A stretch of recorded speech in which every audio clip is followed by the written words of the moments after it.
Kulong ang dalawang Pinay caregiver matapos umunong layasan ng kanilang employer kahit hindi pa tapos ang kanilang kontrata sa South Korea.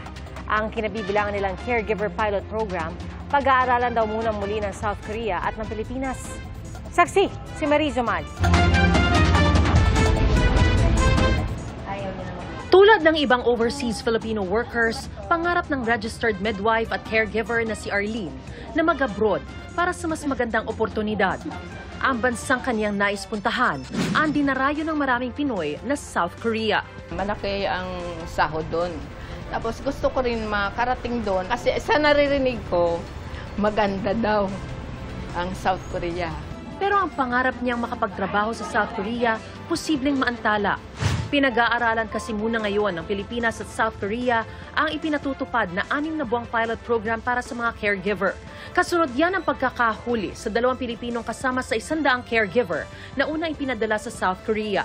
Ayon sa Department of Migrant Workers, iniwan ng 2 caregiver ang kanilang trabaho kahit na sa unang buwan pa lang ng kanilang kontrata.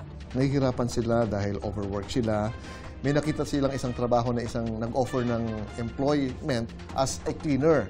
So kaya doon sila nahuli, doon sa panibago nilang employer. Sa ngayon, nakapiit sa South Korean immigration sa Busan ang 2 habang patuloy ang pag-iimbestiga.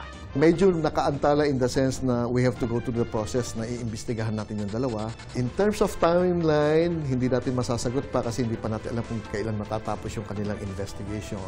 Kapwa ay tinuturing naman daw ng Pilipinas at South Korea na isolated case ang nangyari sa 2 caregiver na naglayas. Sa ngayon patuloy na ina-assess ng DMW at Korean Ministry of Employment and Labor ang programa para matugunan ang mga issue at problemang lumabas sa unang bahagi ng kasunduan. Sabi ng DMW, bibigyan ng legal na tulong ang 2 nakulong na Pinoy. At kung ma-deport, bibigyan din sila ng pinansyal na tulong mula sa Action Fund ng DMW para sa mga distressed worker. Para sa GMA Integrated News, Mariz Umali ang inyo. Saksi.